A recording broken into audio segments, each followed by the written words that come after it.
Yesterday, the Carney government announced a new program in which 18,000 immigrants in this country were sent a letter asking them to invite parents and grandparents who may want to come to Canada how to access the country.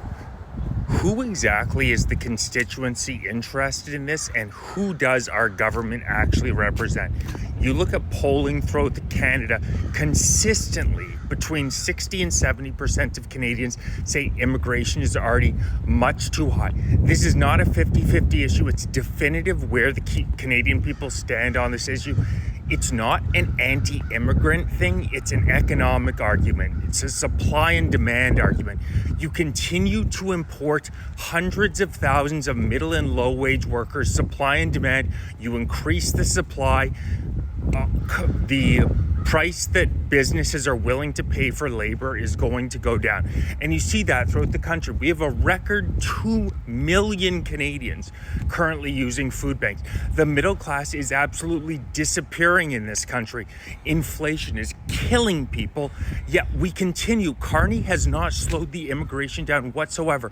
1.2 million people in 2023, 1.2 million people in 2024, another 400,000 people Q1 2025. You walk around this country, it is, if you have lived here for your entire life, you know just how goddamn different it is. And this is why people get conspiratorial, because on an issue where the Canadian people have spoken so loudly about where they stand, no more immigration, our government continues to force us to allow hundreds of thousands of people more, transforming the demographics in this country.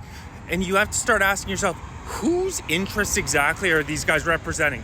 You look at Mark Carney, there is no doubt that he is looking out for his big business rich buddies who make a hell of a lot of money when they flood the labor market with supply. They can pay lower wages.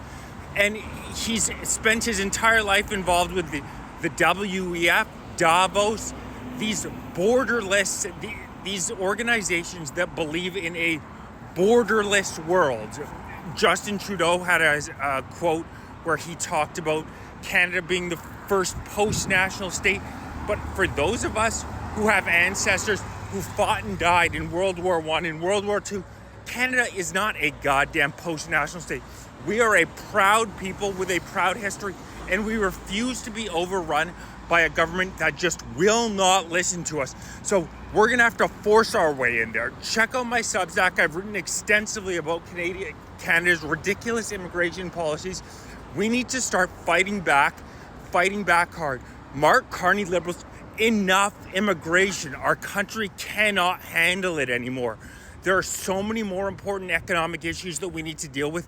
Canada is slowly, not so slowly, transforming into a third world country. It is time for Canadians to fight back and say enough is enough.